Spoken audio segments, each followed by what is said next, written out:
Mais le préfet de police, Guillaume Fard, dit oui, mais c'est parce qu'on les embête, en fait. En ce moment, on est en train de démanteler des points de deal, notamment la Castellane. C'est pour ça aussi qu'ils réagissent comme ça. C'est vrai. C'est paradoxal, mais bon. Non, On les embête, mais enfin bon, quand même, ils n'hésitent pas à taper les policiers. Combien de points de deal ont été démantelés à Marseille depuis 2020 40%.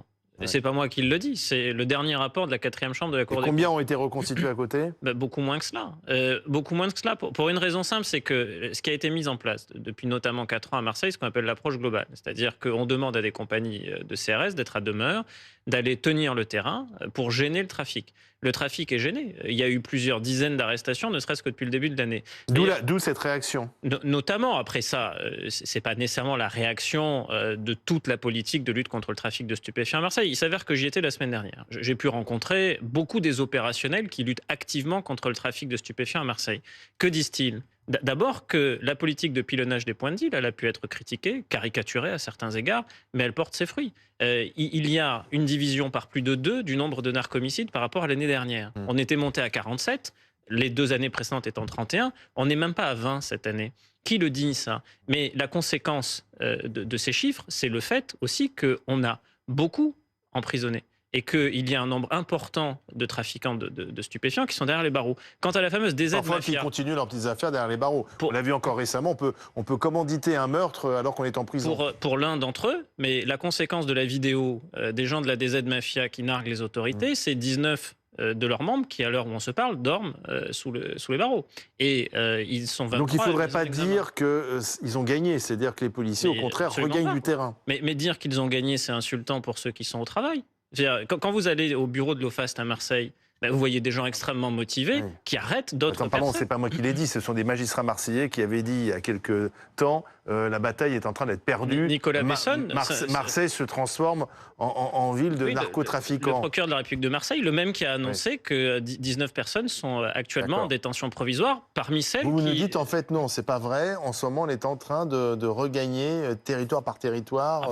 En tout cas, les chiffres montrent qu'il y a une politique volontariste et qu'elle porte ses résultats. Est-ce suffisant? Non. Il y a encore beaucoup à faire. Il y a énormément à faire, notamment dans le renseignement criminel. Mais le blanchiment d'argent, c'est pas les flux financiers qui partent à Dubaï.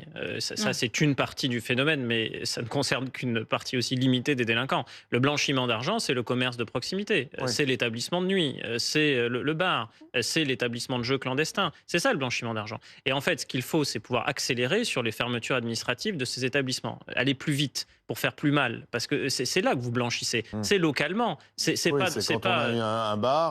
Bien sûr, ou un établissement de nuit en général.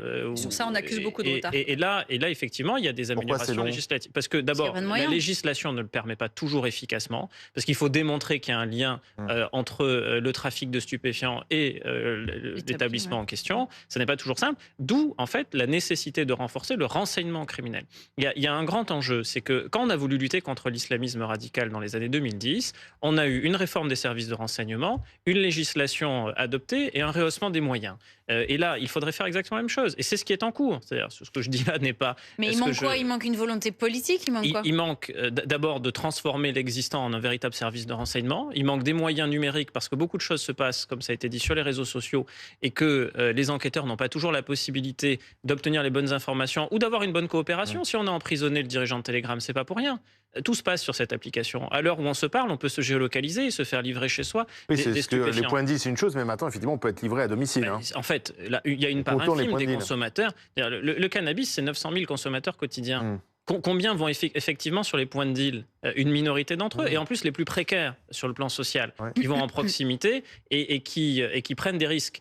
Ceux qui consomment du cannabis chez eux... C'est pour ça que les amendes contre les consommateurs ont des limites, parce que il faut aller chez les gens. C'est le recouvrement, on a 30% de recouvrement, ce qui est quand même assez faible. Mais celui qui a une consommation bourgeoise du cannabis, vous ne le retrouvez pas sur un point de deal. C'est pas le genre de lieu... Il se fera livrer chez lui. Et il est à l'abri. Il est à l'abri. Notamment. Donc il faut taper plus fort le consommateur et il faut améliorer les services de renseignement. Après, on disait il y a 10 jours qu'on ne retrouverait pas les auteurs de la vidéo de la DZ Mafia parce que cagoulés, tout en noir et voix déformée par un moyen informatique. Bon, il s'avère que l'histoire est écrite différemment. Donc je crois qu'il faut aussi raison garder sur la capacité... Des fois qu'on ne trouve pas. Oui, évidemment. Mohamed Amara, ça prendra le temps que ça prendra, mais on peut prendre ce pari ici et maintenant. maintenant qu'on finira par le retrouver. Donc ça, le temps joue contre lui. Après, s'il est à l'étranger, ça prend plus de temps, évidemment, puisque c'est pas vous qui avez la possibilité d'enquêter sur votre territoire. Mais que dit la loi en la matière? Nécessité, simultanéité, proportionnalité, c'est les 3 critères. Après, effectivement, ça se passe sur le fait, et puis on a toute la vie, ou presque, pour analyser ce qui s'est passé. C'est un peu la petite injustice. Vous avez une fraction de seconde pour décider, pour prendre la décision. et des années pour ensuite en débattre.